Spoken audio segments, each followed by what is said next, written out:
on. Hello, football fans. Welcome back to Hurdle the Line. This is your review show of is it 9 or 10, guys? Nine. 9, Week 9. I think. They're flying by. Midway point of the season. We've got Yep. Tom. We've got Ollie back. And joining us in a very special guest spot, New England's finest, Old England's finest, actually, Old England, Carl. And I am, of course, your host, Chapman. Thank you for joining. How are we doing, gentlemen? Yeah, pretty good. Well, Good. I mean, Very good. it was a very yeah. good Sunday, other than my team, but it was a very good Sunday. It felt like we actually had good NFL action for the first time in 2 weeks. So, I yeah. think the NFL had to ride the fumes of that amazing World Series, right? Like they just had to come Yeah. right off. So, Yeah. I think uh, I think what Tom is saying is that the Jets and Browns didn't play this weekend, so it was quite a good weekend in the NFL. Quite some entertaining games. that's very true. The Jets did not play. Thank you. Or the Browns. Well, but we did have a lot of good action this weekend, which we are going to get into. But first, as always, we are going to jump into some news. Jaden Daniels, not Daniel Jones, as I said earlier, pre-show. Jaden Daniels unfortunately got hurt in the Commanders Seahawks game last night. Looks like he has a dislocated elbow, which sounds really painful. Yeah. Do we have a timetable for him? Anybody Uh, see? the X-rays were negative, so he's not, well, he could Which is potentially shocking, come by back the He this could way. season. return. Yeah, he could return. But I don't know if you've seen it, Chapman, but I thought like his arm snapped in half. So yeah, I that mean, Oh, that is it good. That is looked like it great on the news. broadcast. Yeah. So it is great news that it's like dislocated shoulder is obviously bad, but that is probably the best case outcome it could have been Hmm. from what it looked okay. like. Yeah. And he's already been a little banged up this season, missed a couple of games. I think he missed 2 games so far already too. So, Yeah, I think that's their yeah. Ollie, season. your Uh, premonitions are coming true. So, yeah. What was my Uh, premonition? about the we Commanders. also Oh, lost fantasy hero so far, tight end Tucker Kraft for the Green Bay Packers in that Panthers game yesterday. That sucks for me personally, Yeah, me too. but also for Tucker. I hate that he was really having a great season so far, and sucks to see him go down. Was there another injury, Tom? Yeah, Marshall Lattimore, he's been getting cooked this season, don't get me wrong, but still hate to see it. Feared to have suffered a torn ACL in that game against the Seahawks, as Luke McCaffrey also dislocated his collarbone. So they got a mountain of injuries in that game and got absolutely shellacked by the Seahawks. So yeah. And there was a trade, I relax. believe. There Actually, was, there was yeah, a Yeah, it trade. was So the Jalen Phillips, Miami Dolphins traded Jalen Phillips to the Eagles for how third much rounder. was it, a third round pick, right? Yeah, Yeah. which is yeah, pretty good, I suppose, considering he's going to be a free agent. They've been trying to get a pass rusher all week. Um, Eagles fans were trying to get Miles Garrett all week. That was funny. They ended up having to settle for Jalen Phillips. But yeah, there's going to be a whole bunch of trades, I imagine, in the next 24 hours before the deadline tomorrow. So Yep. this is just the first one to fall. yeah. Hendrickson is definitely. I'm interested to see where he ends up because the Bengals got to trade him I now, mean, they're right? still asking for a first round pick. But Well, Yeah. the 2 and 6 Browns are apparently buyers in the trade market. So Okay. do with that what you will. Do with that what you will, according to Hey, you Adam know Schefter. what? When they zig, you zag, right, guys? When they zig, you zag. We're excited because we have our preview co-host Carl, who also, if you remember, in our first season was in and out and joined us some. So we're excited to have you, Carl. Now, usually Tom, Ollie, and I, the way the show works is we are on a WhatsApp group and we will start texting, somewhere around mid-Monday after we're all done with our hangovers and whatnot. And we'll start discussing what games are going to go first. Usually we're pretty like on like the same page. Typically, maybe one or two we go back and forth. But it's pretty, I would say, symbiotic through here. Uh, Not today. But I am also letting Carl, as he is our guest today. Tom and Ollie had a game that they really were excited about, and I asked Carl what he wanted to start with. and he said the same game. And as he's our guest, we're a country of manners here. So that's what we're gonna do. And that game is shockingly what would you call it? The bout of mediocreness between Hey the now. Chicago Bears Hey now. They're and the 5-3. Cincinnati Bengals. I'd say a game on all the drugs. Let's put it that way. That was so I was watching with my good friend Ryan, who's a Bears fan. He's from Chicago last night at the Hippodrome. So shout out to Ryan. But the Bears win 47-42. As I always do, Carl, tell us about this game. I mean, it's absolutely carnage when you think about it. The Bears needed to have the ability to try and win these games they needed to. Caleb Williams, I've had my issue with him for a number of games now. And I said on the preview show, I said, I expect you to have a big game, i.e. 300 passing yards, 3 touchdowns, this, that, and the other. Okay, he missed his yards by about 20 yards. I'm not going to kill him for that, but he threw 3 touchdowns. I expect you to do that against a defense that probably Wake Forest could probably hang 40 on. It's that embarrassing what the Bengals have come about. All that attacking firepower they got, and yet they still neglect. That's going to be my ultimate word today on this podcast. Neglect the defense. Without Trey Hendrickson, they're screwed. That's all they have to show for their efforts. And I'll throw this out there as well. Chicago could have blown this game. They could have seriously blown this game. Because with 3 minutes, 45 seconds to go in the fourth quarter, Chicago were down 41-27. Sorry, Cincy were down 41-27. Chicago had a 99.6% chance of winning that game. They were this close to completely screwing themselves. Joe Flacco, he's in his 40s for Christ's sake. He threw for 470 yards. The most by any 40-year-old ever in the history of the NFL, might I add. Take that, Take that. take Take that, that. Tom can say. I say take Take that, that, Aaron Tom Rodgers, you Brady. asshole. Take that, Aaron Rodgers, you Take asshole. that, Tom Brady. Tom Brady was like, what, played in his 40s for like 5 years, could never do that. So, Yeah. Not even Aaron Rodgers could, so don't tar same brush. But overall, the Bengals have now put themselves in a big position now in the NFC North. The 2 bottom teams have now won, and the top 2 teams lost. Now that NFC North is getting a little bit congested for my liking, especially for Fletcher as well. But Cincy, there's a stat here which I only found out today, and it's absolutely damning. This has only happened one time in the NFL. The Bengals, I prefer to call them. They've scored 80 points in their last 2 games, and have lost both of them. yeah, I think first team ever, I think, to do that. Nope.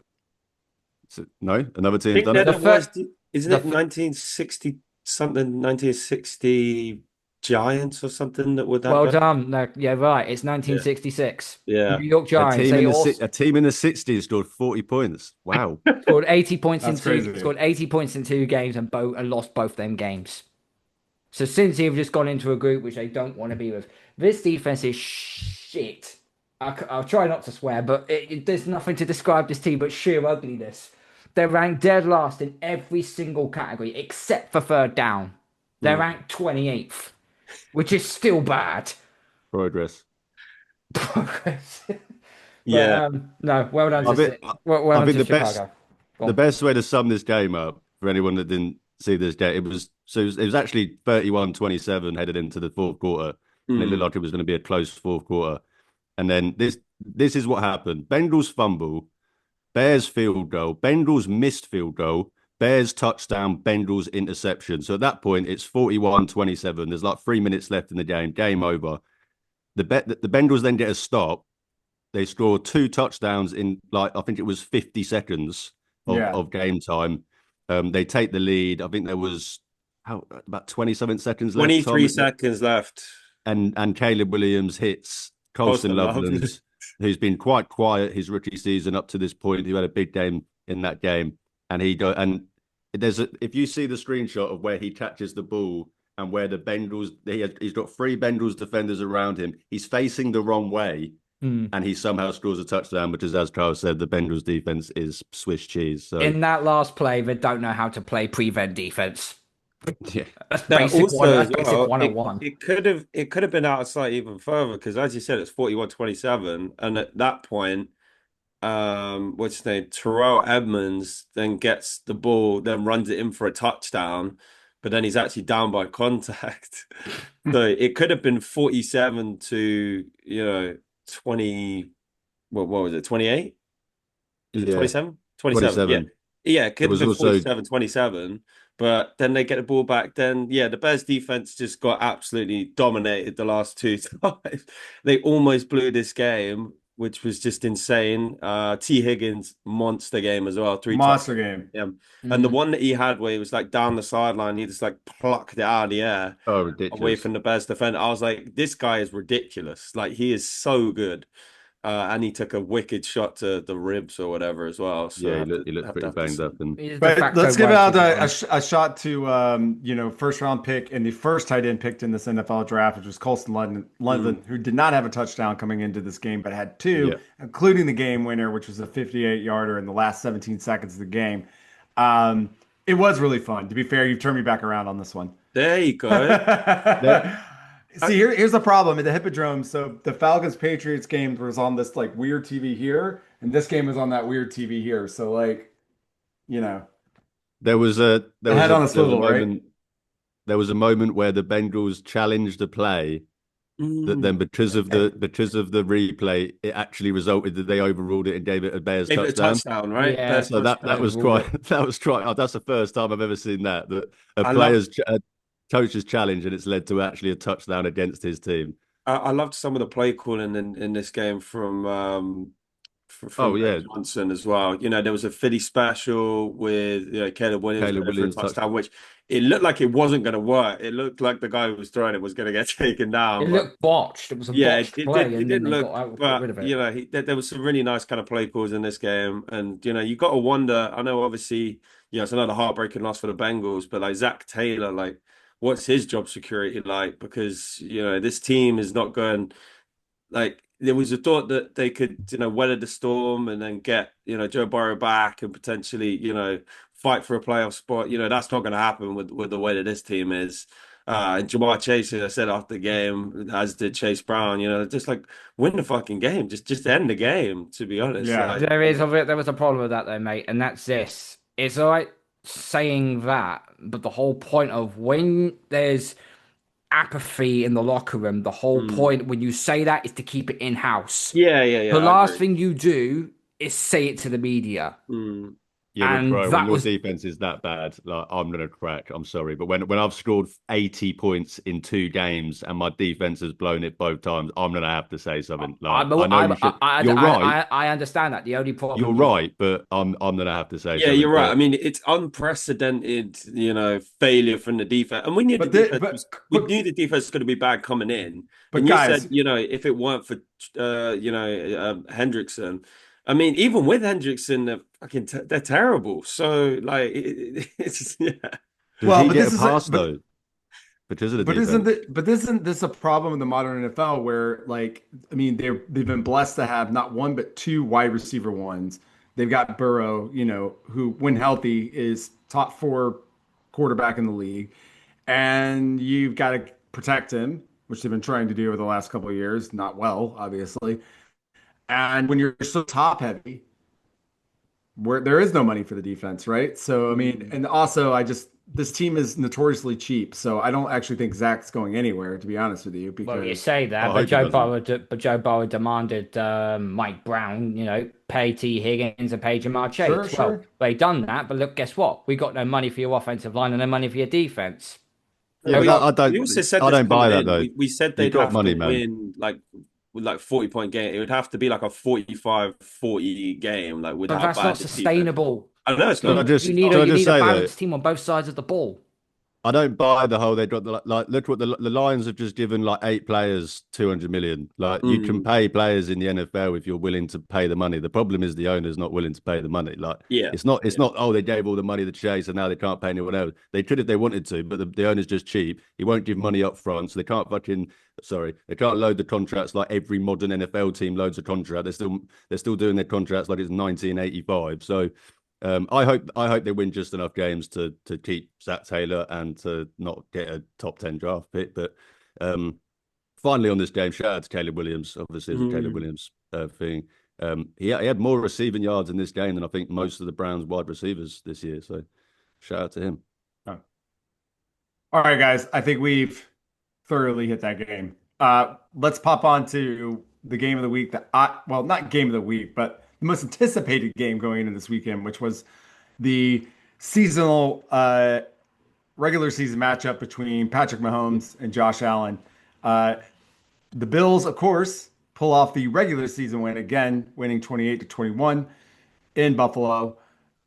This game sort of felt like it was over within like 2 quarters almost, maybe three, and not because the Chiefs were so bad, but it just felt like it just wasn't a game that was going well for them, and it just was like they did obviously make it a contest sort of uh, at the end, but there was just something off, like and you just kind of felt it. I don't know if you felt that way, Tom. Were you hopeful the whole time, or were you like, this is just not going to be our Yeah, I day? mean it was a tough start. I mean the Bills when the Chiefs were getting, field goals, the Bills were getting touchdowns. They ran the ball really well, especially James Cook in the first half. They ran the ball at will. Gilliam, I think his name is. Like he had a dominant performance. The Bills defense that was much maligned with loads of injuries and stuff. They played out of their minds in this game. They played really, really Yeah. well, especially Cole Bishop. I kept shouting his name, being like, "Why did you keep making plays?" But he was making loads and loads of plays, just like pass breakups, and the main thing in this game was that the Bills got to Patrick Mahomes, his lowest completion percentage in his career, um, one of the higher pressure rates that he's faced, 53.6%. Or 52.6%, which is, up there with the highest he's faced, up there with when he played the Eagles in the Super Bowl. So, the Chiefs, banged up offensive line. They had 3 starters go down in this game. That definitely didn't help. And the main reason the Bills won this game was because they dominated the line of scrimmage. Both sides of the line of scrimmage. They were able to run the ball. Josh Allen had a very, efficient performance. His highest completion percentage rate for him. I do agree. Obviously, the Bills had a 21-13 lead at halftime. And obviously the Chiefs defense kind of stepped up in the second half and limited the Bills just to one touchdown. But the damage was kind of already done, really. And because Mahomes wasn't in rhythm, Rashee Rice, who had a really good first half, he didn't do so well in the second half, or he was kind of shut off by the Bills. And other than that 4th and 17, miracle play that he converted to Rice, and we somehow got the ball back with a chance to go down and actually tie it up. So that was impressive. But the Bills win the regular season game. We'll see what happens in January because we know what that trend's like. So Yeah. And this is the first game in Patrick Mahomes' 9-year career, which is crazy that he's been playing that long now, where he did not complete at least 50% of his passes. And that's insane. He went 44%, I think it was, or like Yeah, he went 15 for 34, which is the first time in his career. That's in 9 years. That's but they wild. just frustrated him, to be fair. Like, I mean, the Yeah. Chiefs, I don't know why the Chiefs got away from running the ball because in the first half they were actually running the ball fairly like well with Kareem Hunt. But that kind of went out of the game plan as soon as you're down by 2 scores. So they were trying to throw the ball down the field, and the Bills knew what they were doing. Maxwell Hairston with a nice pick off Mahomes as well. Frustrated looking Mahomes. So I think the Chiefs will learn from this game. I think they still the buyers come at a good time for injuries and stuff. Josh Simmons, I just heard it today. He's back in the practice facility for the first time in 4 games, dealing with personal matters. So that's really good to see.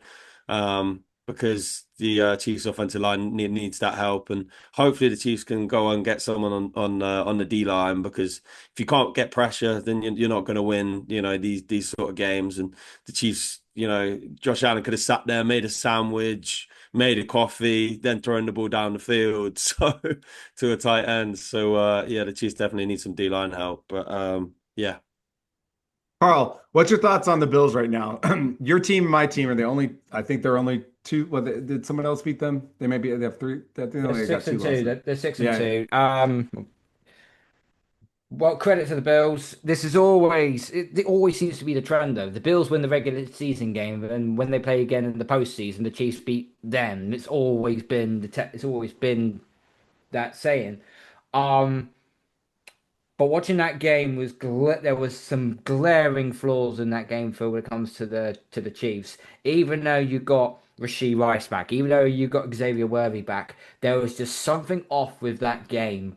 Um, Buffalo's pass defense is actually better than their rush defense.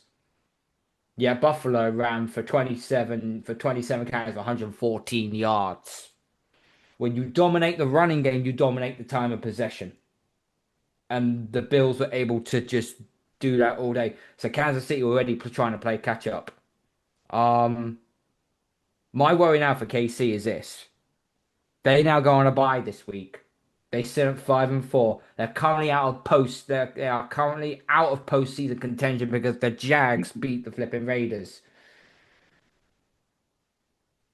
San Diego and Denver all have a game in hand now to try and get another win over the top. And Kansas City's away record this year so far is 1-3. And the Chiefs are in the same boat as Buffalo, where you've dominated your respective divisions. Now all of a sudden, one or two teams now have decided to get their shit together and are now challenging you.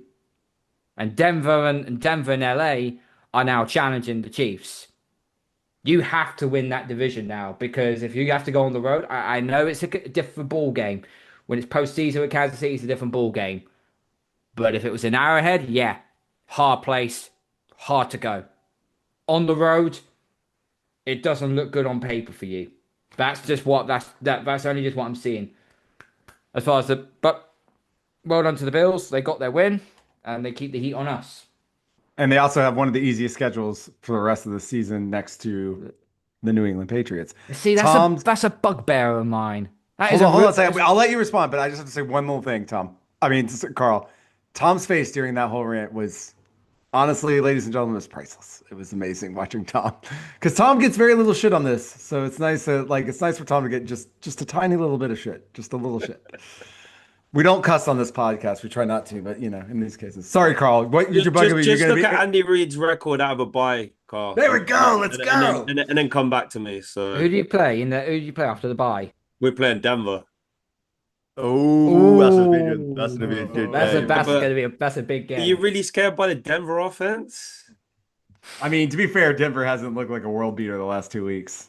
It's more so. But Chiefs. Carl, you're going to They start won complaining 18 about how to people say 15 that you against have an the easy Texans. schedule. Come on, man. Anyway. Yeah, in the same way we've got the easy schedule. At the end of the day, two things can be true at the same time. A, you can only beat what's put in front of you, and B, it's not the NFL, it's not our fault, but the NFL gave us the second easiest schedule to start the season. When you go 4-13 and you had Gerard Mayo as your head coach, well, you're going to end up playing the bottom feeder teams, aren't you? Well, you say that, but my team finishes last every year, and we somehow end up with like the top 5 toughest schedule every year. But no, I agree. I'm not gonna trigger you. I was gonna say that's I agree. I agree. I agree. The first half, like you can only play what's in front of you. Like at the end of the day, you can only play what's in front of you. But I think it's less about the teams now, and I think it's more about how the schedule stacks up in terms of like your rest, what nights you're playing, and all these things. Because like last year, like San Francisco's schedule was like absolutely insane. Like I think they traveled so much. They had like anyway. Not that we're going to get into this because I need more evidence, but I think like you know. Yes, if you're in a tough division, like let's say an AFC West, and those are definitely going to be tougher, whereas other teams get a little, or the NFC North, but to be fair, all division games are hard. They always are. Yeah. The Saints suck. The Saints absolutely suck, and I can tell you this: that game in New Orleans will be their effing Super Bowl when we go down there. You know why? Because we hate each other so daggum much. Yeah. There's no matter how bad they are, how bad we are, that will be the game. And that's every division. And I know, so anyway. All right. Ollie, do you got any 2 cents on this Bills Chiefs thing? Did you have any thoughts before we move on? The game didn't really come through too much because there didn't seem to be many touchdowns, so red zone weren't showing it too much love. But I just echo everything you all said. But I'm excited to see how Mahomes and the Chiefs like. This is the first year where they've truly, they've had the years where they lost 2 games in a row, and Travis Kelce's in the microphone going, "Everybody ruled us out," when literally nobody ruled them out, and everybody still picked them to win the Super Bowl. But they have to create momentum, don't they? But this is the first time where I think genuinely like they are, not at a crossroad, but at that point where it's like, okay, we actually have to dig ourselves out of something here. I think they'll do it just because it's them and the Jags in that 7 and 8 spot, and then I think the 9 spot is Houston with a 3 and 5 record. So it's basically going to be between the Jags and the Chiefs. And Baltimore, they're on the rise. Good point. Baltimore, if they come up, obviously, and then that would depend on who the other team, the Steelers, if they can get to 9-10 wins, obviously. But I just feel like the Chiefs will sneak in. But Also, the I am Chiefs have the interested. tiebreaker over Baltimore as well, even if they do. Yeah. But So I'm interested to see how they respond to what is arguably their toughest situation in the Mahomes era. Yeah. me too. Adversity, though, can sometimes bring out a lot of good Yep. things, especially in great players. So, And as I said, this is real adversity, not the stuff that Travis Kelce's been doing the last few years, where he's like, "Oh, everyone's been rolling us out." yeah, please. 15-2 last year. Calm I down. know. No one Jeez. believed in us. You were 15-2, Travis. Yeah. You know what? It's weird though, because like, it- yeah. Anyway, we'll go on at another time. That's for another thing. I was going to talk about how the Chiefs aren't hateable. Like they're just not I don't like, I Yeah, think Tom because does think I don't they like are. Mahomes. They are. Oh yeah, I don't think they are. I know you don't They like hate- Mahomes. Oh, I know I you do don't like Mahomes. Mahomes. I really do. What I don't like is hyperbole. Like I'm like, you have to finish you've got to fit, and also just you guys' tendency to make your thing about making everything the greatest or the best immediately is But it's Carl can back me up here. He's at least he's got some years on him. So No, I it's just hate no, I do hate the Chiefs, but at the same time, I also respect them because you're winners. yes, right. yeah, you hate it for that reason. Like, Unlike my dumb team. I like people hated the Patriots because they actually hated Bill Belichick. Like they didn't like. Well, You because can't they were not. dicks. Yeah, that's what I mean. Like you can't not like Andy Reid. He's just like a big lovable guy. Do Yeah, you know what I mean? and And like Patrick Mahomes. and Patrick Mahomes but is Patrick too Mahomes is a dorky to goofball. not. Yeah, he's just a Yeah, nerd. that's Like what I I like mean. him. Yeah, Yeah, it's and like this. Mahomes is similar. Like he's too much of a dork to not Well, like him. Like he's too. it, Do you know what I mean? Well, it was also Yeah. I was Too thinking nice. about Brady's first 3 Super Bowls, like that first one, you're like, wow, like comeback kid, like that was cool, and then like the deep, there's and you're like, oh, and then like just something turned, and then it was just like, yeah, like now we I think it was just the It Boston went. fans, yeah, It went dark. Tom Brady. It was like it because went from like. it went, there was Yeah, something it weird. went from like, yeah, as you said, like Tom Brady, everyone was like, oh, this is cool, and then just dark Tom Brady, and it was like, oh, right, And just now we beats don't all of even our know teams up. Speaking of New England, they won yesterday, guys. I don't know if you heard. They beat they I'll beat have the to Atlanta save this one. Falcons 24-23. Let's go ahead and get this game out of the way since Carl's here. Now, Carl, I'm going to give the floor to you, but what I will do is time you. And if and I will cut you off because I'm the host of this particular podcast on the AAW network. That's fine. Carl, I will say this to the audience. Carl invited me on the Touchback podcast, and I honestly wish I could have gone on because I think it would have been a great conversation. I think these two teams are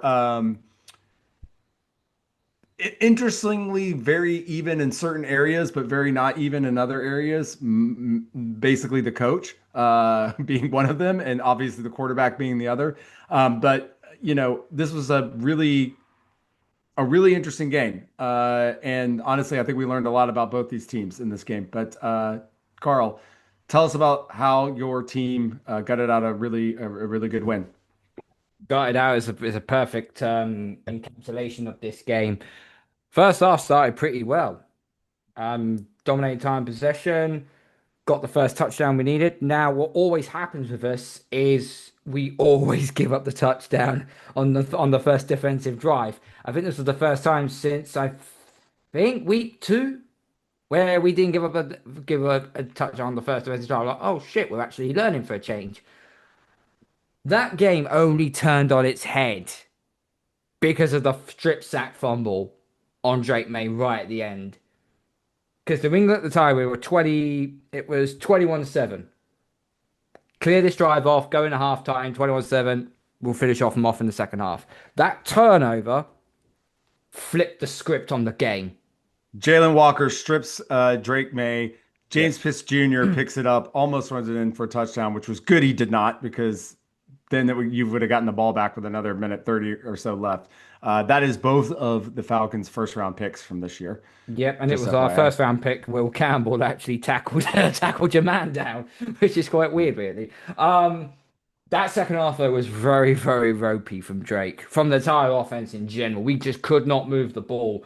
He was under duress. He didn't come through adversity at all in that game. He still made some key throws when he needed to. And obviously he got that 3rd and 5 to Hunter Henry to ice the game, which finally I could breathe a sigh of relief after that game. The Falcons, I will point this. Their team is good. Your team is good. Your record is not what your team is. You shouldn't be 3-5. You should be in a much better position.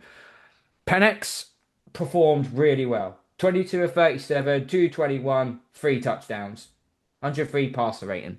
He played a solid game. We couldn't get anywhere near him in the pass rush. It was disgraceful.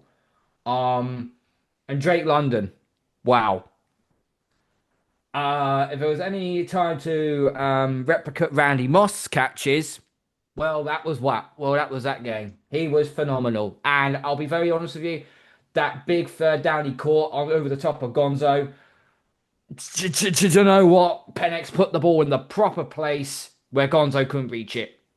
No defender's going to get anywhere close to that. That was a perfect throw and a perfect catch.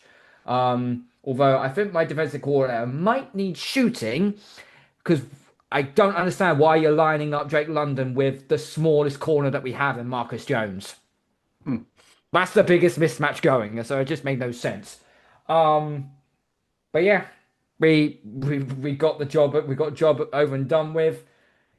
This was our BC game. It weren't even close. It wasn't close to our best. We made so many mistakes in that game, but we got through in the end. But nah, Atlanta should be in a much more better position. 7-2. Bring on the Pirates next week. Yeah. And I'll be rooting for you next week. Absolutely. But no, it was a good win and good teams win games like this. And the Falcons, despite doing a lot of good in this game, they also shot themselves in the foot multiple times as well. They're a badly coached team, and I hate to say it, Raheem Morris is a great coordinator, not a great head coach. And the you see it like you said, Carl. There's a lot of potential here.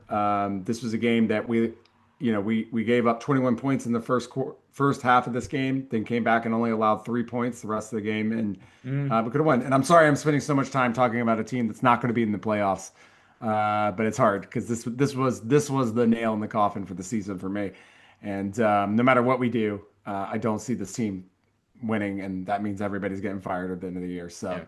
I was I know I going to said ask that you, last. Chapman, about What's up? the intentional grounding bit because like towards So the end, like there was some controversy and stuff around. Well, it was clear. I thought that when I watched the play, it looked like Penix thought there was a penalty one way or the Mm. other. That's why he threw it down.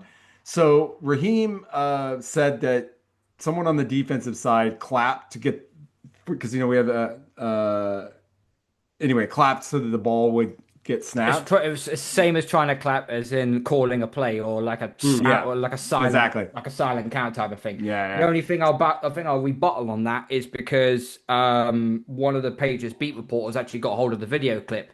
They slowed it down in slow motion, and when Hawkins was clapping, he actually was turning and looking to Carlton Davis to his left, number 7. So by the time the ball was snapped, he's actually looking at Carlton Davis. He's not actually trying. I think he's telling Carlton Davis, keeper, to watch the play, watch the play. I don't think this was a silent count thing. I mean, I've seen so much on social media going about, oh, how much calling us cheating. Oh, we're so fucking back if that's the case. Well, I don't really care. I mean, I think it's kind of a lame excuse from Raheem from my end. I If, don't know any. if that's the It low was a hanging fruit shame he's though going because to, He obviously should have done something with the ball. Like he should yeah, have I mean, known I was better. going to say because the Falcons had a That's chance to go down the field towards the end of this game. They got yes. the defense gave them the ball back, and then obviously it went from what, second and 23rd and fourth and 20, and then you punt it, and then that's the end of the game basically. So Yeah. yeah, it's a shame. Yeah. But It yeah, Drake just London. Oh my God, do you not like? Do not leave Drake London one on one because if you get him the ball, like he's just going to score a touchdown, and and Gonzalez is one of the best secondary that's players what in I'm the saying. He daggum is. league. Drake he And London is targeted just a Gonzo freak. 5 times. He got Gonzo 9 times, and London got 4 catches out of it. Mm. It was a good battle between those two. Don't get me it wrong. was really good. You should And Google it. and Gonzo got his bell rung as well. Yeah. So So, anyway, That the third Falcons touchdown as well was just beautiful. That it was one-handed, awesome. like I was just like, they were like, "Did he catch that? Did he actually get in?" And I yeah, of was course he did. sick. I was sick. I'm like, oh fuck Wait, no. you know what? You know what's crazy too? Just and we'll get off the Falcons, but is that Pitts has I think an even wider range Mm. than he does, and we still can't do. I mean, Pitts is having a decent year this year. Don't get me wrong. This game wasn't his best, but it's like we still and like I don't know. I also think Penix he has so much mustard on the ball too. Sometimes it's like man, they've got to teach him to throw with some Yeah, like touch, the but touch you has know. got to be a bit The better. touch Yeah. that he It's needs to got to yeah. be a bit better. It's just so. Uh, I was, you know, I've definitely I have Drake on 2 of my fantasy teams, so I've definitely watched him this season. Like, definitely wasn't his best game, but he was a gutsy. He made the throws when he needed to, Hmm. and that last one you said to Henry, like this was tight end. I said to the guys at the Hippo last night, I was like, this is white boy tight end day in New England, man. It was like. Everybody was just feasting, and there was nothing because there's like our linebacking core, thanks to that awesome Kirk Cousins contract. We have just no depth on it Yeah. anywhere. So anyway, Shout out to Bijan Robinson as well, because although he didn't run the ball very well, well, rather he couldn't because our defense completely shut him down for 46 yards. hmm So the streak now Oh, continues for no. running backs that can't get past 50 yards on us. But he did have 8 receptions for 50 yards, and some of the one-handed catches. Every time he caught one-handed, I thought, this guy's not human. This guy ain't human. What? Well, if you're on that fantasy game day app, you should be taking Bijan over receiving. Well, I don't think you could, but you should take him in the receiver category because he's getting his over receiving yards every single time. Mm. All right, guys, I'm going to throw a curveball at you, which was a game that I really liked.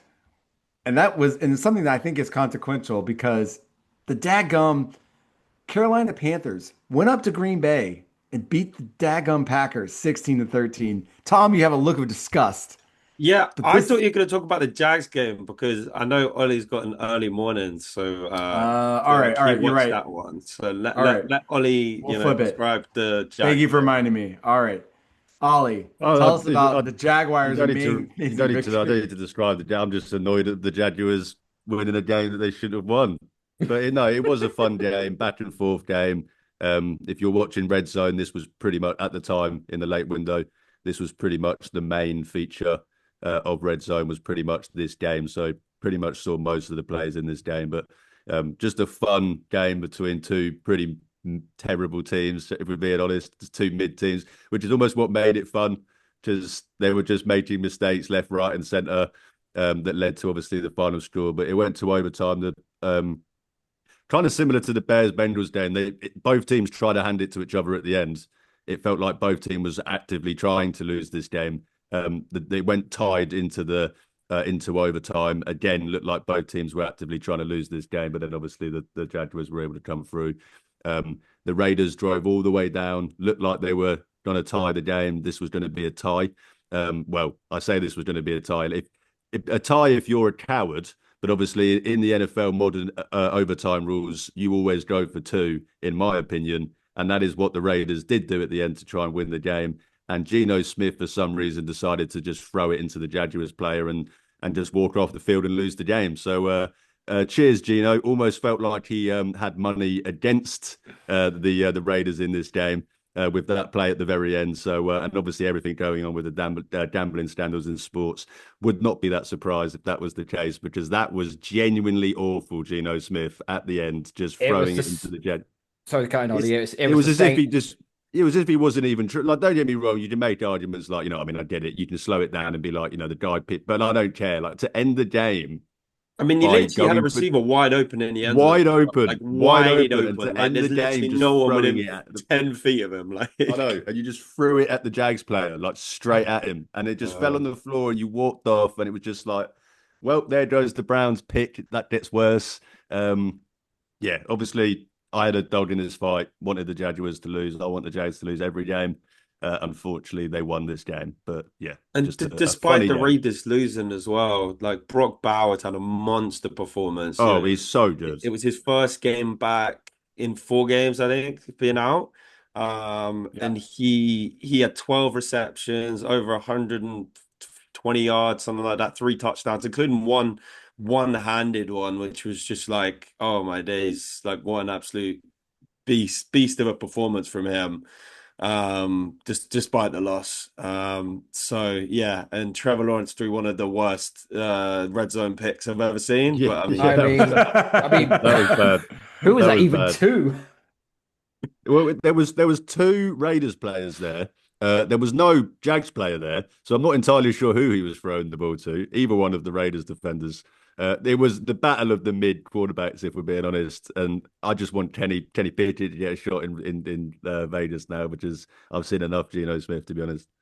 Gino, time's up. and who even scored for the Jags? Trevor Lawrence scored 2 rushing touchdowns, Um, didn't he? I saw that, but Yeah, yeah. Tootin got Tootin, did Tootin did got a rushing touchdown. Pete Carroll's gums score any touchdowns? No, but he tried. No, but that final 2 point play, he basically freaking hasn't learned from Super Bowl 49. Give the ball to Genty. He's literally money down in these situations. But the, And you the, just the go thing to the is that the pass. play call worked. Like, the guy was wide open. Like, it hmm. literally worked, and Gino just went, So nah. Gino's Instead of just ass. Is that what you're just Yeah, trying to yeah. say? Gino went, instead of winning this game like I could with that wide open receiver right there. I think it'll be funnier if I just throw it into this Jaguars player instead, just to piss Ollie off. So I think that's what he did, actually. If I'm being honest. I'm pretty sure Geno Smith, when he signed for the Raiders as well, said in one of the worst things in the interview that he signed for was, "We're not coming here to like when we're coming here to run the table." I don't think that's quite working out for him right now. But Yeah, yeah, How many yards did Brock Bowers rush for? Rush Don't for. look. Yeah, I'm going to guess 8. 61. 6. But I just thought it was interesting that he had I thought it three was going to be something touchdowns, crazy then. I three thought it was going to receiving, be something and he crazy. rushed for 6 yards. Yeah, he got Well, one rush. in college, Chapman, you'll know more than anyone. In college, he had, I mean, especially that first year. I mean, he had like 6 rushes for 280 yards and 3 touchdowns in his Dude, first year, as a starter in I, Georgia. So he's so I'm good. He is so He I is good. so good. I was like, this dude's gonna destroy the NFL. Like Oh, I he knew is I like just. you could just there's certain college players where you watch and you're just like, oh yeah. And like when it doesn't happen, you're like, what? But like you just knew this guy was just gonna He has a receding hairline. He looks like the He, oldest 22-year-old you've ever seen in your if life. yeah. you walk, But if you walk past him in the street, you would just think he's just coming from work. yeah, And he's literally, arguably at 22 years old, one of the best tight ends, if not the best tight end in the NFL. yeah, Yeah. Mental, agreed. mental. But I really appreciate you letting me quickly come on here to moan about the Jags winning, Tom. I do appreciate that. I It's do have okay. to bounce, Well, thanks for everyone. remembering, Tom. It's I, good. I, I do have to It's bounce, good. everyone. Unfortunately, the Browns are on bye week this week. I am not on bye week. My work said I still have to work, even though my football team doesn't have to work this week. So, bit of a shame. But guys, enjoy the rest of the episode. I Good know to you see guys you, Hey, are Tom. Ollie. Ollie. You know, Be mate. well. See you, mate. And there he goes. Now it's just back down to us to hit these other games. I'm going back to the game Okay. that I Yeah, originally yeah. wanted to talk Go about, back to that one now. which was the Panthers beating the Green Bay, which I was like, of course, Mm. on the day when the Falcons lose, Panthers. Now, I say this because two things. A, there's been so much roller coaster ride with this Green Bay team where like the first two games of the season was like they're going to the Super Bowl, and then like they lost a couple, and then they lose to the Panthers at home. And they did not put up like this was just like a weird this game. I kept watching it as a weird game. Also, on the flip side of that, it's like, are we gonna like just say like the Panthers aren't great, but they're good? Like, Hmm. can we just say they're good? Bryce Young, yes, every like game you think he's about to get completely destroyed by somebody. Like I every time I see that poor guy, I'm like, someone's gonna hit this guy and his head's gonna fall off. But they're doing just enough to win these games, man. And like that's a really good win. Like, you know what I mean? I Like mean, just I don't know. hand the ball off to Rico Dowdle. I mean, Rico that's Dow, what you man. do. I mean, that I think the Panthers did the right thing as well. They had to, respect Chuba Hubbard and everything that Yeah. he's done, and he came back from injury, and they had the timeshare, like between the two. But Chuba Hubbard's time as the starting running back is over right now because Rico Yeah. Dowdle is running all over. Because I mean, you look at this game. 130 yards, two Yeah, touchdowns. I was gonna say Sorry. Chuba Hubbard had 3.7 yards per carry, and then Rico Dowdle had what? Yeah, as you said, over 120 yards, three touchdowns. Was it two touchdowns? Yeah. There's Yeah, two touchdowns. two touchdowns, and yeah, and his yards per carry was just so good as well. So yeah, there's definitely a new lead back in Carolina. And yeah, I was impressed with them. Green Bay's been so inconsistent all season. Like there's something about them. They'll have a good game, but like they've never really put it all together other than that game Yeah. against the Lions early on. Like they haven't really done it. And then even, the inconsistency of Jordan Love as well. Like you like to put him in these conversations of a really good quarterback, but then he has a game like this where he makes some really good throws, like he did to Romeo Dobbs, and then he makes some head scratching plays where he's throwing it across his body to the other side of the end zone with no Green Bay player in touching distance when he was lucky that the Panthers player didn't catch the ball because otherwise it's a pick six. Mm. So yeah, it was a really weird one again from the Packers. Josh Jacobs, he scored a touchdown, but other than that, and then obviously having Tucker Kraft is such a big part of the offense as well, and then him going out, You're obviously, going out. Yeah. doesn't. I mean, I honestly think Green Bay deserved to lose with the terrible uniforms that they were wearing as well. I was like, I hate it. why are they I wearing like the uniforms. I didn't like the helmet. The The helmet was helmet. really? basically a replica to what you used to wear back in the 1920s. I know, Yeah. but like. The normal uniforms are so nice. Like, why are you Yeah. putting that? I was just like, nah, that's not. I thought the uniforms looked tight, but I I just thought it didn't was like the pants, the but trousers, whatever. Like, I was just like, nah, man, that's just not. That just like the cellulite does not look good. As soon as I saw what they were walking out wearing, I'm like, yeah, Panthers are covering the spread. I thought the same Is thing with the it Steelers last week, Carl. You know when they came out in the yellow, I was like, they Oh, yeah, literally the look the like B the I did. No, uniforms? I Cowboys. Like, knew they what would is? lose that game. I knew they would lose that game anyway. So Yeah. Yeah. Well, anyway, weirdly enough, now the Carolina Panthers, who were wretched last year, are 5-4, and they're knocking on the door in the NFC South. Uh, I was listening to a Falcons podcast today, and it's like, who would have thought, 10 weeks in that we would say that the Panthers are closer to Tampa Bay than the Falcons are they're to them? they're doing enough. They're doing enough to win. Mm. They're just Yeah. not doing enough to convince the public that they're No. they're to be taken seriously. But to be with you, Carl, they're a good bet, man. If they're getting some points, they're not getting blown out, like so. I don't know what the spread was on this game actually, to be honest with you, but I'm guessing it was in the 3.5 range, something like that, maybe. Mm. Like I'm gonna look it up. Um, I was impressed with Dave Canales as well. Like, I know he's y- got a lot of flack since he's become the Panthers head coach, but be able to salt away this win, kick the field goal to win it, 49 yarder, I believe it was. I was like, yeah, go on Panthers. Like, why not? Like, get that win. As you say, they're like, can you call them good? Like, I don't know. I mean, they're 5-4, so they're the same record as the Chiefs. So I mean, they're not bad. uh, I'm seeing that this point spread was 13 and a half. Oh wow. As I said, Panthers That's covered the spread. crazy. Dude, I would have taken the Panthers all day every day. I wish I would have Yeah, bet that's that. crazy. That's crazy. I mean, not crazy, but it's Especially like with just Green Bay's no inconsistency, respect. you Yeah. definitely would take that. You definitely would take that. So Yeah. it's Just one quick thing on the game we were talking about previously. We hmm. totally forgot to mention that an Oh, NFL record was Cam set Little, in yeah. the game. Cam Little hit a Cam Little. 68-yard Yeah. touchdown. So, No, you mean 68-yard field goal? 68-yard field goal, not a 60-yard touchdown. Yes. Yeah. You watch what happens tonight. Brandon Aubrey probably bang in a 72. Yeah. I mean, this is it. But it's yeah, it was to end the half, wasn't it? He kicked it from Yeah. 60. Yeah, It looked like it could get blocked, but fair play to him. You know, he's now got the longest kick in NFL history. Thank God that Justin Tucker is now not the leader that we have to hear about that that again. was good from 70. That would have So been good from 70. yeah. I mean, they said Oh that. yeah. I mean, it took them so long to say that it was the record kick, though. I mean, they definitely had the B/C team, commentating on that game because it was just bad. A lot of Like, games oh, it's yesterday. good. And then they're like, you could have said it about it. You could have said it's the NFL record. No, I guess not. But yeah, there we go. This is our Carl, this is our one of our little segments that we always do now on the review show. Fletch, are you there?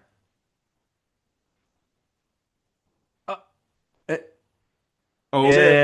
yeah, he's here. Uh, I yeah, I'm a. all right. Well, Fletch, let's talk about what happened to your team yesterday. You I don't lose. want to. Well, we have to. That's just sort of what happens in this. We're I on talked a. about it, Fletch. You got it as It's an well. it's an audio format that we have here, Fletch, so we have to talk about it. They unfortunately lose to the Minnesota Vikings at home in Detroit, 27-24. Um, Obviously a division game. JJ McCarthy comes back from injury, much maligned JJ McCarthy, who the last time we saw him was getting destroyed by that Falcons defense. And he comes in and has a pretty good day, I would say. And Jared Goff and the Lions do not. What was the key to the Vikings beating you guys yesterday? What? They did. Well, I know it sounds like a really cliche way of saying they just did everything right against like they shut down the things you need to shut down, frustrate the Lions the way you need to frustrate the Lions, and as happened against Green Bay, as happened against the Chiefs, those two teams did those things, and the Lions just couldn't get going in those games. Um it's no accident that the three games that we were stifled in the run game. It's a no coincidence that the three games in which the O line was put under a lot of pressure. They're the three games that we lost and lost in a way that like this scoreline does not reflect the game. I said it about the Lions and the Bengals and the Lions and the Browns. The scoreline was a lot bigger. Give the Bengals and the Browns credit. In this case, the Vikings aren't getting enough credit with that scoreline. They frustrated the Lions in every single department. They were better on offense. They were better on defense. They were better on special teams. In every department, they were better. Um, and just as a fun fact from this game, since I started this statement, John Morton has called 17 screen passes. Um, just as a fun fact there, because stifle the run game, you can't then get Jamie, you can't get all the receivers involved, which means that 80% of what you end up doing is screenplays. If 80% of what you do is screenplays, the Vikings are ready for it. At least he did conjure up something for Jameson Williams for that beautiful long touchdown. That He was nice. did. That was finally got him in the end zone. He's yeah. You saw Jamo got involved early and throughout the game. I know he only got 6 targets, but he was getting involved throughout the game, and it was really nice to see them getting him actually involved. Um, and there was one drive, the David Montgomery touchdown, where um they brought the blitz. Jared Goff somehow manages to like duck, spin, and slide out of a sack. Just about gets it out to Montgomery, who drops the ball, but just about catches it before it hits the floor. Gets going, hits the first down, and you're like, momentum's in our favor now. We've got it. And I really thought that was a game changer, but it wasn't. Um, the Vikings then ran off. And the only other thing I'll say is, um, you say JJ McCarthy had a good day. Statistically, oh, that's not a lighting up the box score. That's not lighting up the box score. If you were to show someone the box score of this game and you weren't showing the score, you'd probably say the Lions had a win. If you show them Goff versus McCarthy, you'd say that Goff had the better game.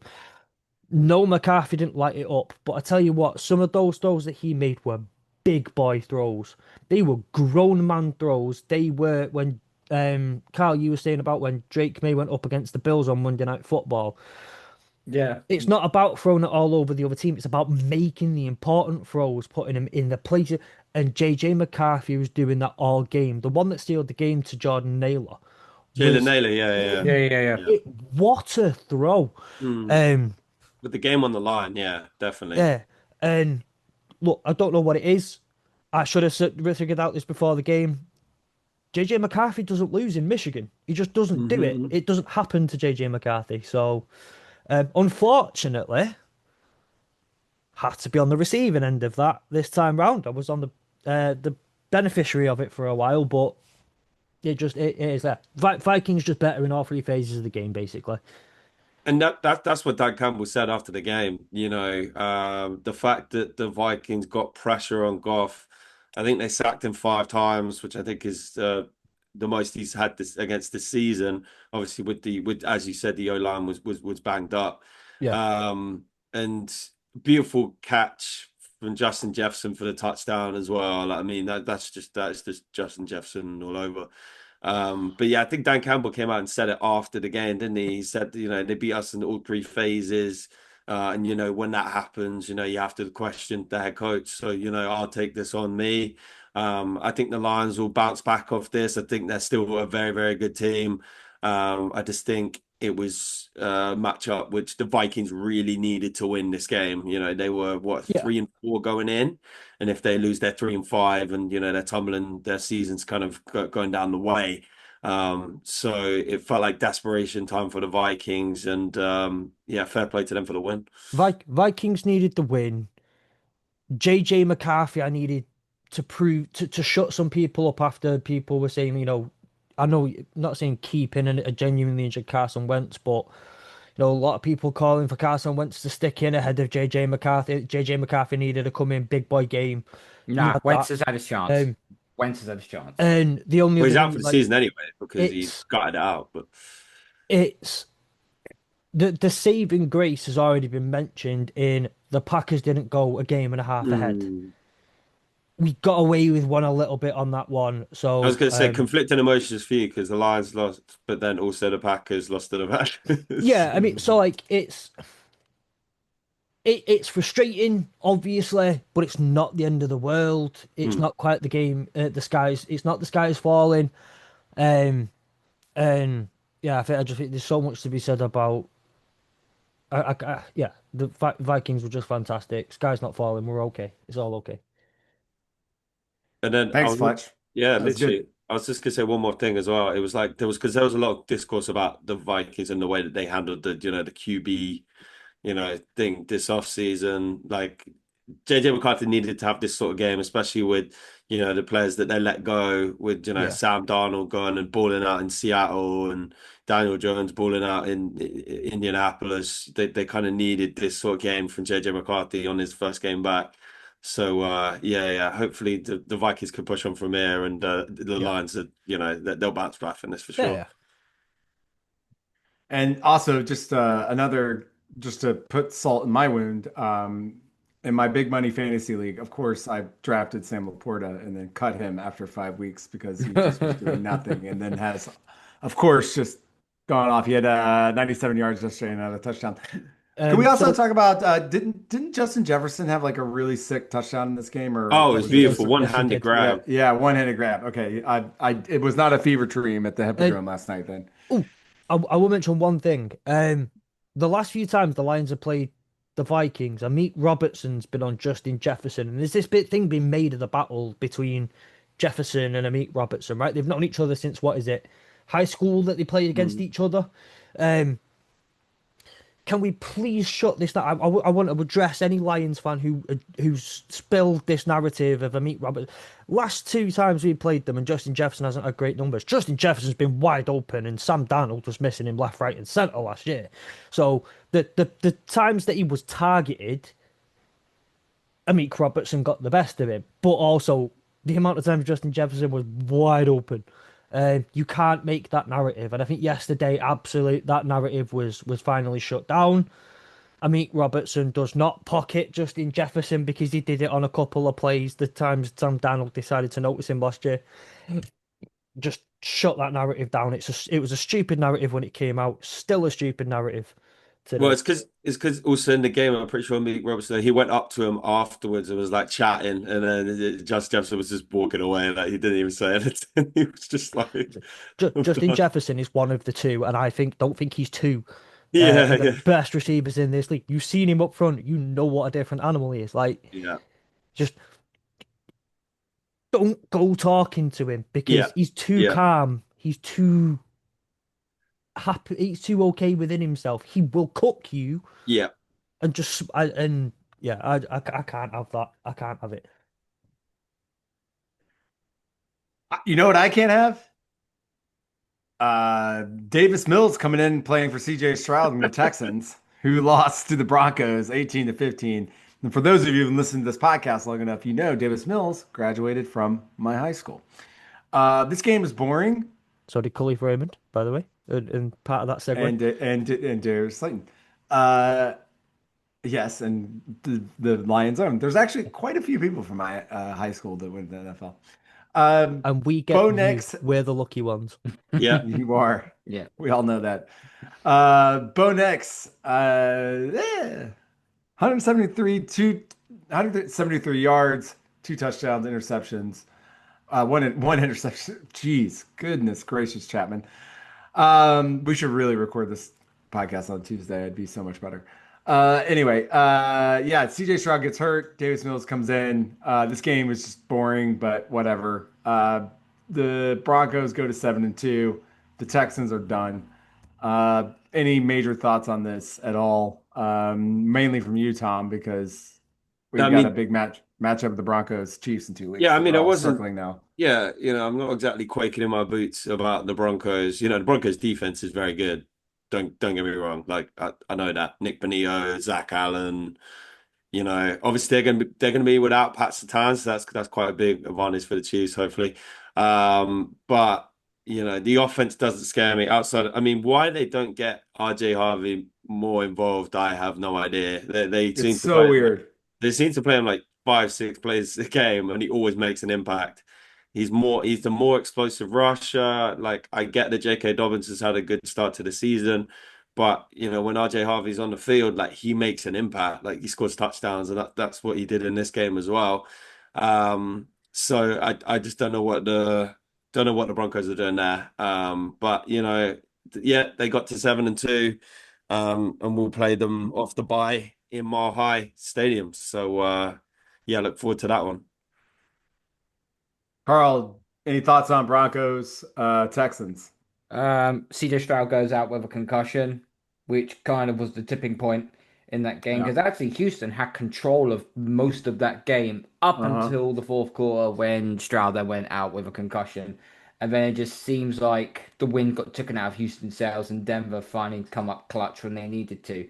Um, yeah, it was a rough day for Bo Nix. 18 of 37, 173 yards. That was a rough day for him. But Houston's defense is actually pretty decent. Very good. It's just a shame that they just can't string together two wins if their life depended on it. Um, they're going to be outside looking in Houston. As for Denver, the 18 wheeler keeps rolling along. They're going to have some tougher competition coming up. So we'll see what happens with that. But yeah, Denver continue to roll right now.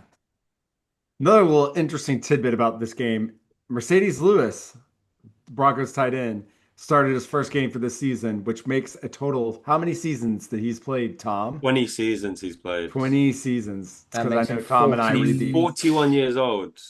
yeah, Jesus I think Christ. he's the oldest player to play for the Broncos or something, maybe. maybe. Maybe. The rest of these games are crap, everybody, but you should keep listening to this podcast till we're done. I'm sorry, it's just true. Let's go to a game that I watched maybe about 3 seconds of, but I know that Herbert played terribly, which was the Chargers beating the Titans 27 to 20. And I kept looking back. This game was behind me, and Hmm. it was on one TV because it was the Titans. Yeah. And every time I looked at it, I'm like, the Chargers are going to lose to the Titans, aren't they? But they did not. They did not. They did not charger in the end. They eked out a win. I mean, Yeah. the offense did what they needed to. The Titans offense can't do anything. The special teams almost single-handedly won them the game. They scored a punt return touchdown, interception, pick six from Justin Herbert, spotted them 7 points, and they still couldn't win the game because the Titans are just not a very good team.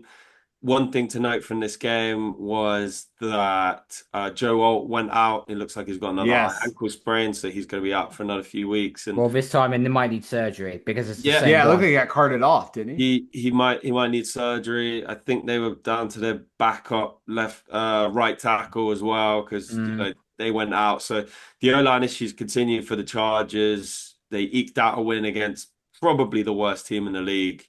Move on. Meh, Jets, but yes. I say I arguably, like yeah, That's fair. one and Uh, two.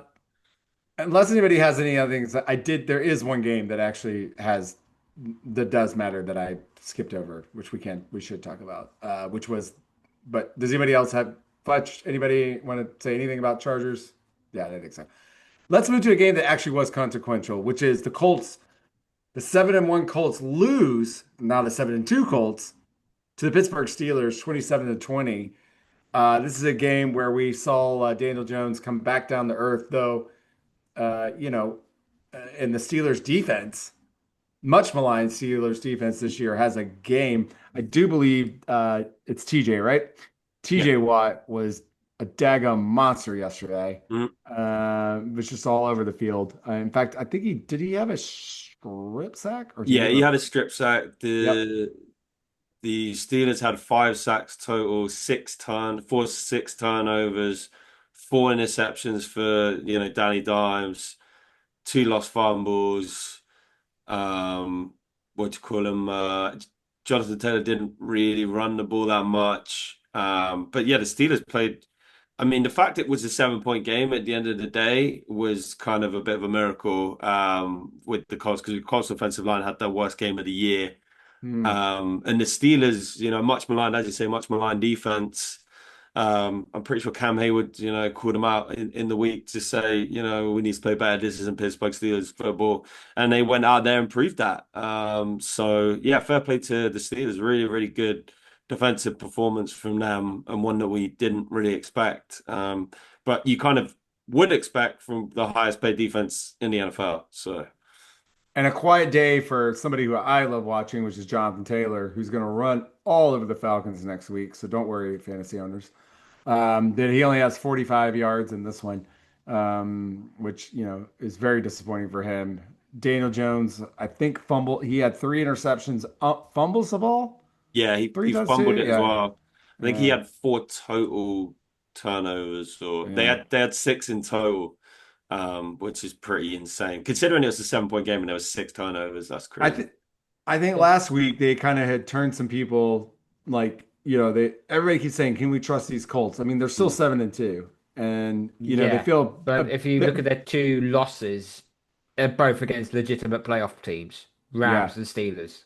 So, and I did say that there's something about the Colts. Listen, I trust their defense, I trust their O line, I trust Jonathan Taylor because he's in my main fantasy league as well. it's Even though I'm about to lose this title, um, but I've always said a nice trophy, Carl. thank you. It's a shame I'm going to lose it at the end of December. Um, so I'm off topic now.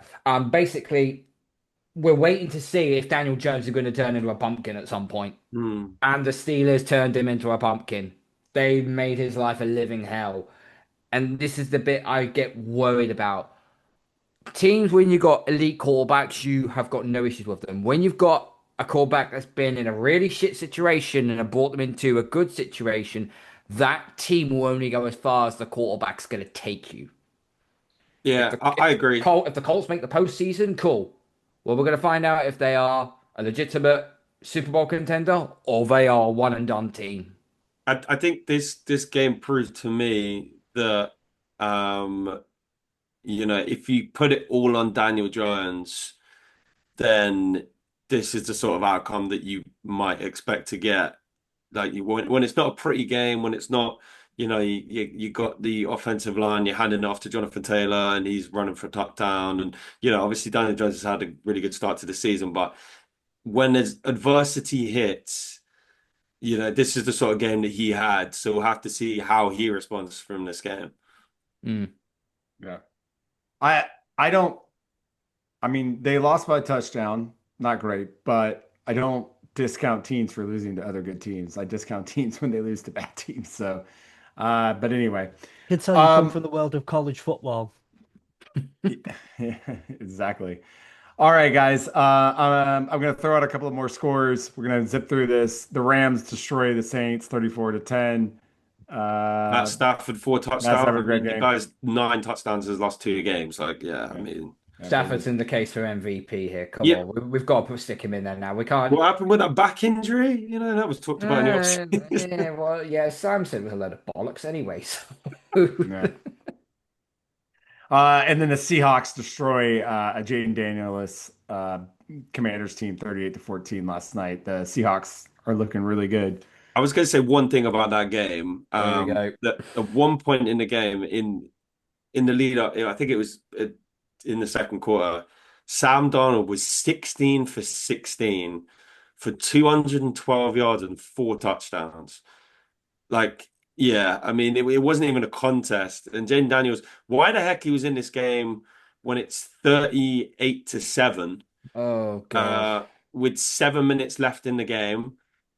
I get it, he wants to be in there or whatever, but But you're not winning that game. yeah, No, you the you're coach, not. you coach. I'm going to be Yeah. honest as You're well. not winning That that game. You were down 28-0, Yeah. and then you scored a That coach touchdown. the coach has to make a good decision there. That's not Jaden Yeah, Daniels' like that's fault. negligence. I use it that key. is. I've used that key word again. It's negligence. It is, Yeah. and it might cost. I mean, they'd already, not had a great start to the season. They're one of the oldest teams in the NFL, and I think there's going to be a lot of people who are going to be shocked from that team before the trade deadline. Well, it's very Dan Quinn. He loves bringing in old veterans to come in and play. Like I knew this was going to be a snake bitten year for them from the minute they started The doing thing that. was 'Cause though is that the thing is though is that Jaden Daniels has been injured already this season. He was also still playing through injury. So when you're down 38 yeah, 38-7, why are you running QB draw plays on for him just to run into? It just makes no sense whatsoever. None of us here have got any background of being an OC or head coach, right? But even we have got common sense to know that okay, it's the fourth quarter. We're down by four. We're down by 4 scores. It's probably not going to happen on the comeback, right? Jaden, take your pads off. Off you go. We're putting the backup in. We're saving you for another day. We still have playoff hopes. So let's keep you in. Let's take you out for this game. Save you for another day. Gross negligence. When coaches make bad decisions, whether it's coaches or coordinators, you can understand why they would do it, but you would still be a bit of a shit decision that you did there. What Dan Quinn did is franchise altering because that could potentially, if that's an injury, okay, it was on his left elbow, so it's not his throwing arm, so he has sort of got away with that. But you can't use Jaden Daniels in the way you want to use him for. He is not built. He is not a Cam Newton. He is not a Lamar Jackson. Mm. He is a pure pocket passer. Use him as a pure pocket passer. If they continue to kill this kid, they're going to have another RG3 on their hands. And that's the last thing Washington need after the 20 years of shit show they got from Dan Snyder. Yeah, and on the other side with the Seahawks, Jackson Smith and Jigba continued his great start to the Oh, season. 8 receptions, Start of the 128 season. yards. Season. I mean, not even start to see. What I mean is like the I know. season I was he's giving you putting a hard time. together. Tom. He's Yeah. leading. He's leading the league in receiving yards. Torrey Horton, the rookie, he had 2 touchdowns. It was all about the rookies in this game with the touchdowns. Arroyo, Horton. Cody White as well. He's not a rookie, but he's bounced around a few leagues. So it was yeah. Jackson Smith and Jigba, another monster game for him. Hats off to Mike McDonald as well, because what he's done Yep. to that Chiefs team, sorry, what he's done to that Seahawks team has been absolutely phenomenal. And also, they're only one of two teams now that are undefeated on the road. So if they don't win the division, they'll be like, cool, well, we know how to win on the road. I just like to also say shout out to Arthur Blank, who brought in both Mike Vrabel and Mike McDonald and didn't hire either of them and instead hired Raheem Morse.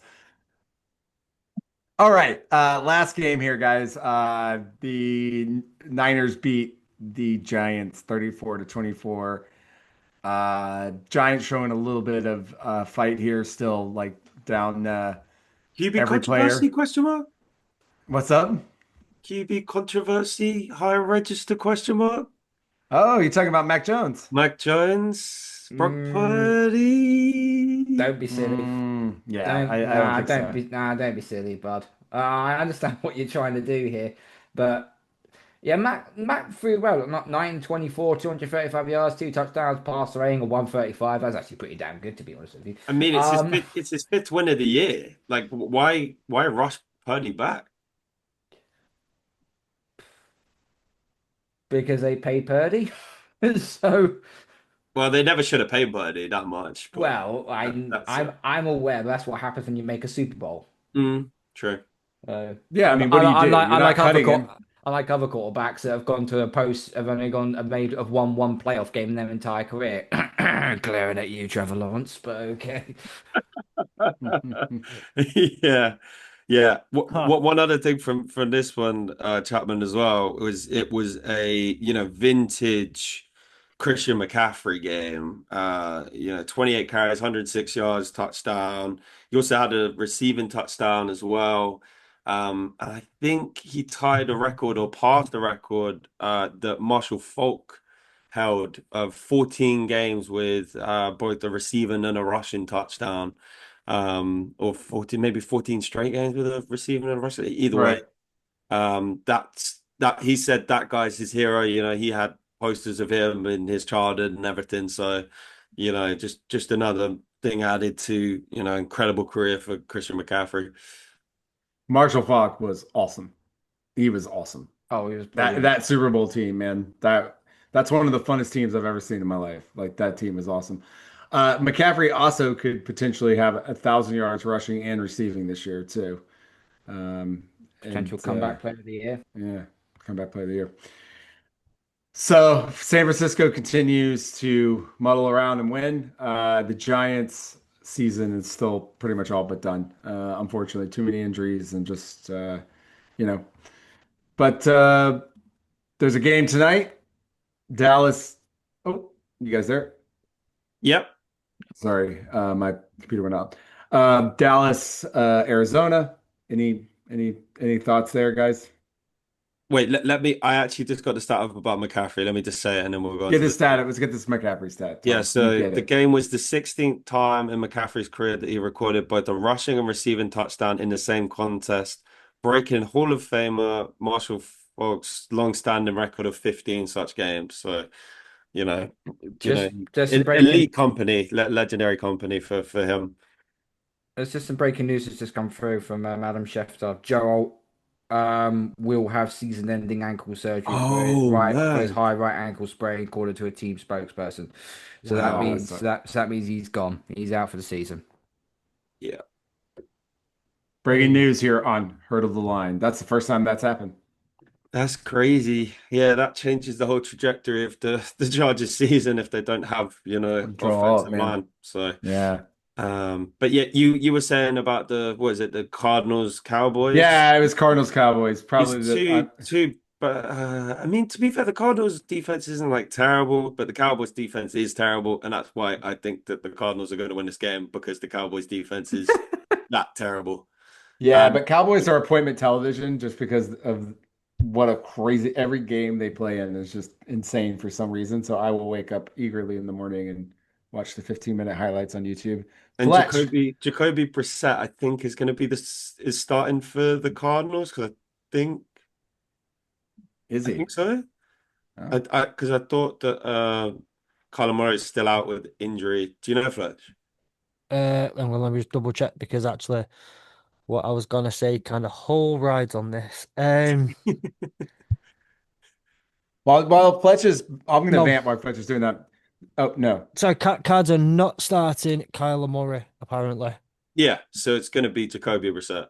he's too busy playing Ghost of Yodi. I don't know if you guys have seen that game. It's just come out on PlayStation. It's great.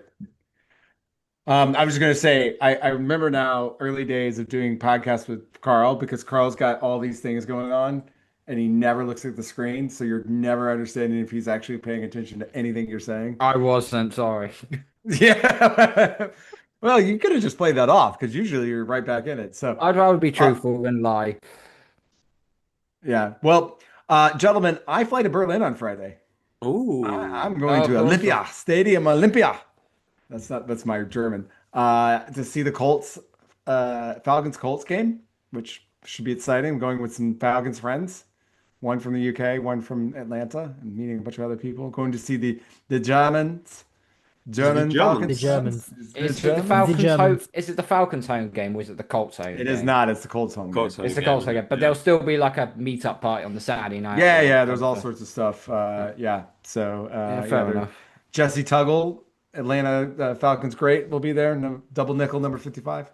Excited maybe to meet him. He was his Speaking childhood of friend. teams in red as well, I don't know if did you see that the Arsenal got a shout out during the Rams game because they were talking about Sean McVay's relationship with Mikel Arteta as Oh, a I young literally head found coach. a. I threw up in I threw up in the nearest bucket when I heard that. I thought, oh my God, McVay, really? Come on, man. Why are you hating on Arteta? Come on. I mean, it's the whole the Stan well it's Stan Kroenke, isn't it? Stan Kroenke, It is But yeah. Stan like Kroenke, yeah. it did make me laugh. All I heard all weekend when it was the Jags Rams in Mm, London was yeah. Mm. how Arsenal were playing Fulham that weekend. The Mm. Jags were playing the Rams, so it was like the ultimate Shad Khan versus Stan Kroenke Stan week. And I'm Kroenke, like, those yeah. two couldn't give like they probably won't even talk to each other when they do the owners meeting. Like I don't think they'll either two of them. This it's one of those storylines that everybody like couple of media outlets and then all these a few people find interesting, but the people involved are just like Unlike our owners, though, I will say, who were at the game, Carl, I don't know if you saw that, not because Blank and Kraft are very close. They actually do like each They other a are. lot, quite. They They are are close. very much, yeah. And in fact, I believe Kraft was the one that did help us dodge the bullet, which would have been a Bill Belichick coaching. I don't know. Maybe he would have been fine in the staying in Tell you the. what wasn't on my I bingo card was Robert Kraft's stat next to Cardi B. that. That was not That on was my off. bingo card. Her outfit was amazing. She looked great, dude. Yeah.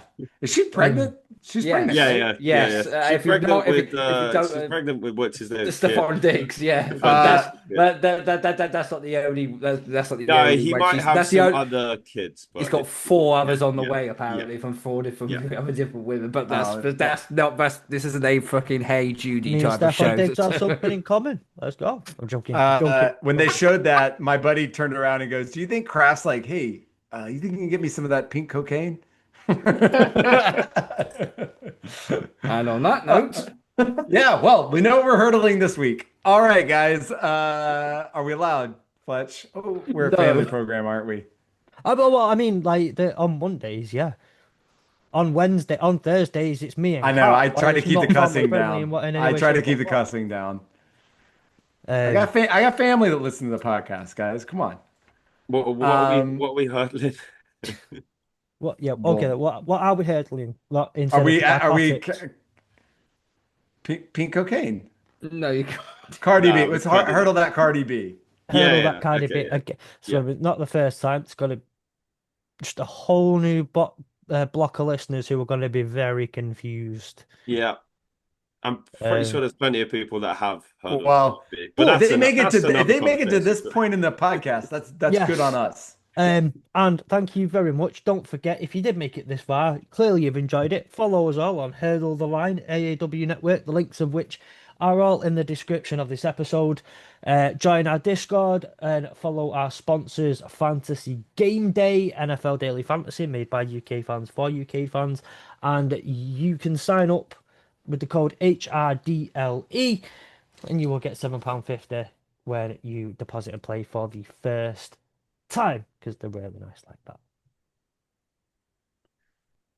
Thanks so much, Ollie, for joining finally after 3 weeks of being absent. Hope you get lots of rest. Tom, as always, great to see you. Carl, we appreciate you coming on a special Patriots.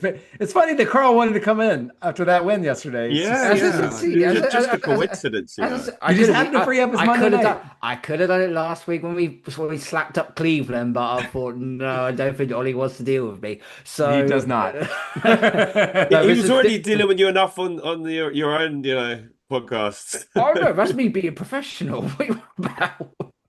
If you like listening to Carl wax poetically about football, please make sure to listen to his Patriots Throwback podcast. But he also is on the preview show, which we do on Thursday, which Fletch hosts, AAW. It's got all your football needs. I'll say both of which are on the AAW network. That's what I just said. Everything's AAW. I'm doing let me dadgum, guys. Look, I know I'm making this a little bit of a this is now becoming more my thing, but I still think we should be hurling pink cocaine, but we're not. Fletch, thanks so much for producing. Thank you so much for listening. Week 10's in the books. Week 11 coming up. Week 9's in the books. Week 10's coming up. Week 10's not in the books because we've yet to play it. So the future's ahead of us, guys. There's so much anticipation. Thanks so much for listening. Please follow us, do all that stuff. Hurdle the line. Please hurdle that Cardi B. I'm going to start putting you on a word count to end these episodes.